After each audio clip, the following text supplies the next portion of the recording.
এটা বাংলাদেশের একটা বড় প্রবলেম। ভারতে বাংলাদেশের স্বাধীনতার ঘোষক, স্বনির্ভর বাংলাদেশের উপকার সাবেক রাষ্ট্রপতি শহীদ রাষ্ট্রপতি জিয়াউর রহমান একটি স্লোগান দিয়েছিল, বাঙালি উপজাতি ভাই ভাই, সন্ত্রাসীদের ঠাঁই নাই। কিন্তু এই ফ্যাসিবাদী সরকার দীর্ঘ 16 বছরে সন্তুল আরমার মতন একজন সন্ত্রাসীকে ওখানে দায়িত্ব দেওয়ার কারণে এটা অস্থিরতা বিরাজ করছে। দেখেন, আমরা বাংলাদেশের সকল মানুষ একই আবহাওয়ার সাথে আছি, কিন্তু আমরা কেউ বাঙালি, কেউ উপজাতি, কেউ বাংলাদেশি।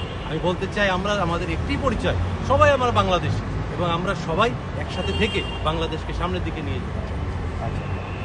অনেকে বলেছেন সরকার শান্তি চুক্তির বাস্তবায়নে ব্যর্থ হয়েছে। আপনার দল বিএনপি ক্ষমতায় গেলে এই শান্তি চুক্তির বাস্তবায়নে কি ধরনের পদক্ষেপ নেবে?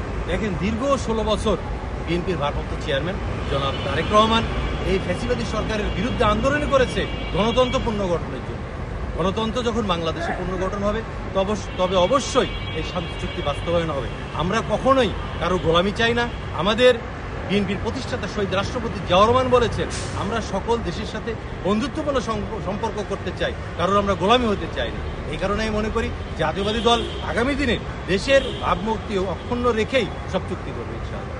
আচ্ছা, স্থানীয় পাহাড়ি ও বাঙালি জনগোষ্ঠীর মধ্যে অবিশ্বাস বাড়ছে, বিএনপি কিভাবে এই আস্থার সংকট নিরসন করবে? দীর্ঘ 16 বছর এই ফ্যাসিস্ট সরকার থাকার কারণে প্রত্যেকটা প্রতিষ্ঠান এগুলোকে বিতর্কিত করে দিয়েছে এবং পাহাড়ি বাঙালিদের মধ্যে একটি সৌজন্যমূলক অনেক ভালো একটা সম্পর্ক ছিল দীর্ঘদিন। বিভিন্ন এনজিও শিক্ষার নামে, গবেষণার নামে, কৃষির নামে, স্বাস্থ্যর নামে তারা কাজ করছে।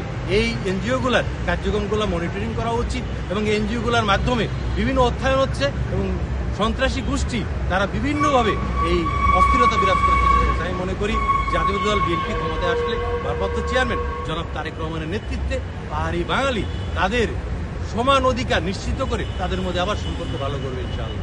চট্টগ্রাম হিল ট্যাক্স জিএইচটি বিষয়ে বিএনপির কোনো আলাদা নীতিমালা বা রোডম্যাপ আছে কি? থাকলে এ বিষয়ে আপনি বিস্তারিত বলুন। বিএনপির অবশ্যই এটার ব্যাপারে রোডম্যাপ আছে। বিএনপি চায় বাংলাদেশের অক্ষুণ্ণতা রক্ষা করতে, বাংলাদেশের স্বাধীনতা রক্ষা করতে, বাংলাদেশের সার্বভৌমত্ব রক্ষা করতে। এই কারণে আমাদের ভারপ্রাপ্ত চেয়ারম্যান জনাব তারেক রহমান বলেছে, দিল্লি নয়, পিন্ডি নয়, অন্য কোনো দেশ নয়, সবার আগে বাংলাদেশ। আমরা সবার আগে বাংলাদেশকে প্রাধান্য দিতে চাই।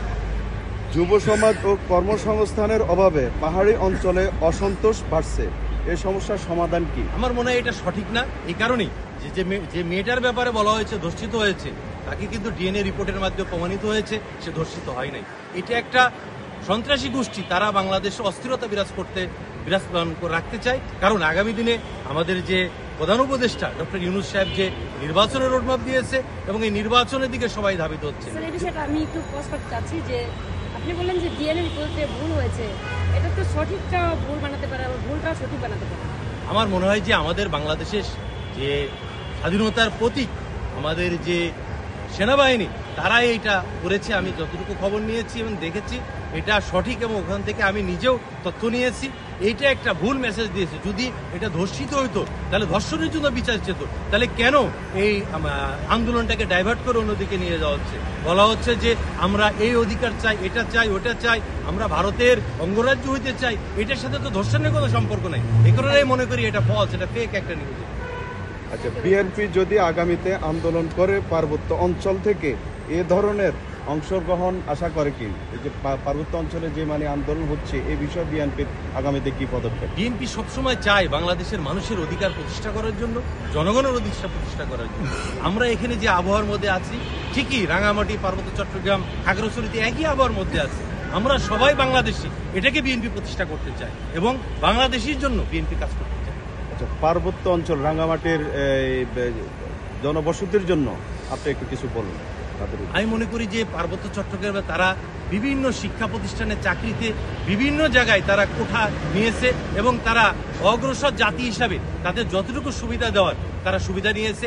আগামী দিনে জাতীয়বাদী দল বিএনপি সরকার গঠন করলে তাদের এই সুবিধা দিবে। কিন্তু আমরা সবসময় একটি জিনিস চাই, বিএনপি সবসময় শান্তি চাই, বিএনপি কখনো সন্ত্রাসে বিশ্বাস করে না। এই জন্য আমরা মনে করি জনগণকে নিয়েই আগামী দিনে এগুলো সব বাস্তবায়ন হবে। আচ্ছা, ডক্টর ইউনূস সাহেব বলেছিলেন যে আওয়ামী লীগ ফিরতে পারবে না, কিন্তু আপনাদের এই মির্জা ফখরুল সাহেব উনি একটা বার্তা দিয়েছেন যে জাতীয় পার্টি অথবা বিএনপি আওয়ামী লীগকে নিয়ে উনি নির্বাচনে যেতে চাচ্ছেন। এই বিষয়ে আপনি একটু বলেন। আমার মনে হয় পৃথিবীতে সবচেয়ে গুজবের রটনাকারী দেশ হলো বাংলাদেশ। এখানে আমরা গুজবে বিশ্বাসী করি। আমাদের যদি কেউ বলে যে চিলে কান নিয়ে গেছে, আমরা চিলের পিছে দৌড়াই, কানে হাত দিই না। এই কারণে যে রিপোর্টগুলা দিয়েছে এই রিপোর্টগুলা কোনোটাই সঠিক না, সবগুলাই আপনার ফেক নিউজ। এটা আচ্ছা, এখন আওয়ামী লীগ সম্পর্কে আপনাদের দলের কি ভূমিকাটা কি বলবেন? যারা দীর্ঘ 16 বছর বাংলাদেশের মানুষকে অত্যাচার করছে, লাঞ্ছনা করছে, গুম করেছে, হত্যা করেছে, ব্যক্তি স্বাধীনতা কেড়ে নিয়েছে, সাংবিধানিক স্বাধীনতা কেড়ে নিয়েছে, এই কারণে বাংলাদেশের মানুষ বিরক্ত হয়ে তাদেরকে বিতাড়িত করেছে। দেখেন, পৃথিবীতে এমন কোনো ইতিহাস নাই যেখানে বাইতুল মোকাররমের মতো মসজিদের ইমাম পলায়ন করে, যে দেশে 300 জন এমপি পলায়ন করে, যে দেশে একজন ওয়ার্ড ইউনিয়ন সভাপতি সেক্রেটারি পালিয়ে যায়। কেন পালিয়ে যায়? ওরা বাংলাদেশের মানুষের সবকিছু হরণ করেছে, সন্ত্রাস করেছে, বাংলাদেশের টাকা বাইরে পাচার করেছে। এই কারণে আমি মনে করি তাদের ব্যাপারে বিএনপির মেসেজ ক্লিয়ার। বিএনপি চায় সুশৃঙ্খল সুষ্ঠুভাবে পলিটিক্স করতে, ন্যায় নীতির ভিত্তিতে। আমাদের যে বিএনপির ভারপ্রাপ্ত চেয়ারম্যান, বিএনপির যে প্রতিষ্ঠাতা শহীদ রাষ্ট্রপতি জিয়াউর রহমান, তিনি কিন্তু জাতীয়তাবাদী ইসলামী মূল্যবোধে বিশ্বাসী স্পিরিট নিয়ে কিন্তু সবসময় সে এগিয়ে যেতেন। কিন্তু সবসময় একটি কথা বলতেন, সবার আগে দেশ, সবার আগে জনগণ। আমরা সবার সাথে বন্ধুত্বপূর্ণ সম্পর্ক করতে চাই, কারোর সাথে গোলামি করতে চাই না। এই কারণে আমরা চাই আগামী দিনে আমরা সবাইকে নিয়েই বাংলাদেশকে সুন্দরভাবে আগে সামনের দিকে নিয়ে যেতে। ধন্যবাদ। নাম পরিচয়টা একটু বলেন।